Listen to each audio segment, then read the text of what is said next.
বিএনপির শীর্ষ নেতারা কিভাবে জীবন নির্বাহ করেন। কেন বিএনপির নেতারা ধরেন আমি পেশাজীবী আইনজীবী, আমরা আইন পেশা করি, যিনি ডক্টর তিনি ডাক্তার ব্যবসা করেন, যিনি ব্যবসায়ী তিনি ব্যবসা করেন, বিশ্ববিদ্যালয়ের শিক্ষক বেগম খালেদা জিয়া নিজে প্রধানমন্ত্রী ছিলেন, তিনি বেতন পেয়েছেন, ভাতা পেয়েছেন, তিনি বিরোধী দলের নেত্রী ছিলেন, বেতন পেয়েছেন, ভাতা পেয়েছেন। তার বাড়ি আছে। বেগম খালেদা জিয়া গত 17 বছরে তার রাজনৈতিক দলের নেতা কর্মী সমর্থক তার নিজের আয়। যে বিএনপি এনসিপি কে তো এটা বলতে হয়েছে যে তারা তাদের সকল আয় ব্যয়ের উৎস পাবলিকলি এটা প্রকাশ করবে। বিএনপি এটা প্রকাশ করবে কিনা এক নাম্বার কথা। আমি বিএনপির ওয়েবসাইটে প্রতিদিন যাই, আমি এরকম কোনো কিছু লক্ষণ দেখি না। এবং বিএনপির শীর্ষ নেতারা কিভাবে জীবন নির্বাহ করেন, আমি যেমন গত প্রধানমন্ত্রীর মন্ত্রী পরিষদকে প্রায় জিজ্ঞেস করতাম যে তারা মানে ফার্স্ট ফ্যামিলি অর্থাৎ শেখ হাসিনা এবং তার ছেলেমেয়েরা কোনো ধরনের ব্যবসা বাণিজ্যের সাথে যুক্ত কিনা, তাদের আয়ের উৎস কি। তেমনভাবে আপনাদেরও জিজ্ঞেস করতে চাই যে আসলে মানে জনাব তারেক রহমানের আয়ের উৎস আসলে কি।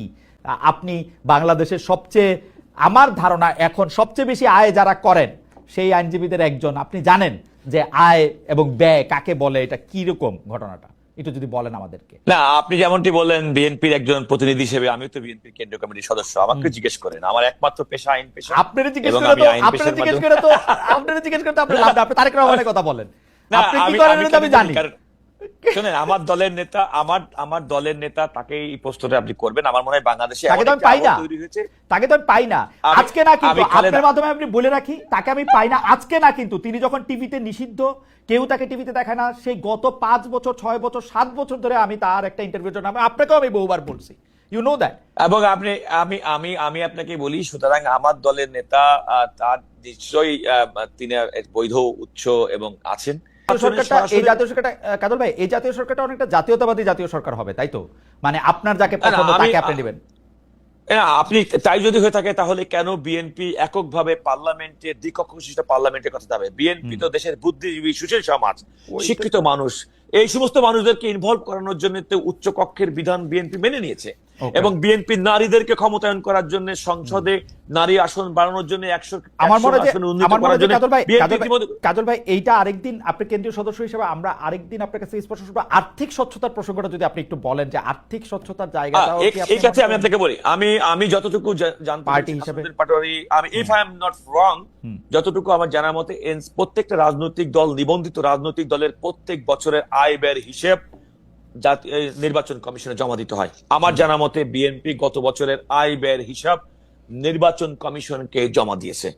আমার মনে হয় নির্বাচন কমিশনকে যদি আপনি প্রশ্ন করেন তারা কেন এই আয়ের ব্যয়ের হিসাবটা মানে উপস্থাপন করে নাই, তাহলে মানে তারাই সবচেয়ে ভালো উত্তর দিতে পারবে। প্রত্যেকটি রাজনৈতিক নিবন্ধিত দলের আইনগতভাবে তাদের প্রত্যেক বছরের আয় ব্যয়ের হিসেব দিতে হয়, সেটা বিএনপি দিয়েছে।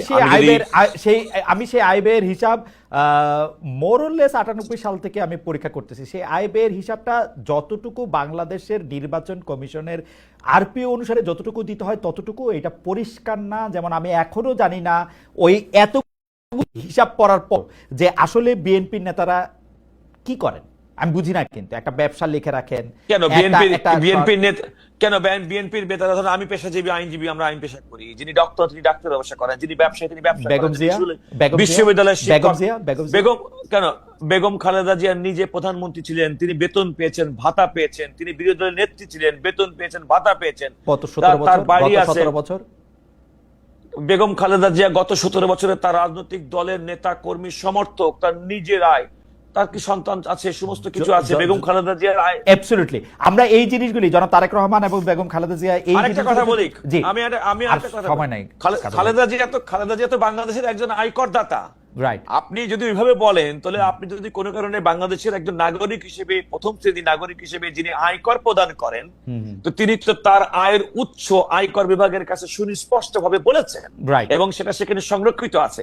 সুতরাং আইনি প্রক্রিয়ার মধ্যে ওইটা প্রিভিলেজ, যিনি ট্যাক্স দেন। No, it's open. না, এটা ওপেন আপনি যখন নির্বাচনে দাঁড়াবেন তখন। আমি সেটাই বলছি, আমি কিন্তু বেগম খালেদা জিয়াকে নির্বাচন করেননি, প্রত্যেকটা নির্বাচন আমি গত 17 বছর করেন নাই, তো গত 17 বছর তো করেন নাই, সেই জন্য বলতেছি গত 17 বছর বেগম খালেদা জিয়াও করেন নাই, তারেক রহমান সাহেবও করেন নাই। বেগম খালেদা জিয়া বিগত 17 বছর যে ধরনের নির্যাতন নিপীড়নের শিকার হয়েছে, না না আমি এবং না না এই যে কাজল ভাই, আপনি কিন্তু আমাকে ট্রাবলে ফেলতেছেন। এখন বিএনপির লোকেরা আমাকে একটা এনটি বিএনপি কোয়া এখন একটা মানে আমি তা বলছি না, আমি বলছি বেগম খালেদা আপনি জিয়া এখন আমাকে আমার মনে হয় কাটিয়েছে। যে আমার প্রশ্নটা আপনি বুঝতে পারছেন যে এটা যদি মানুষের সামনে থাকে মানুষ এটা দেখে নেবে। আমরা একদম শেষ পর্যায়ে আছি কাজল ভাই, আপনার অনেক ধন্যবাদ।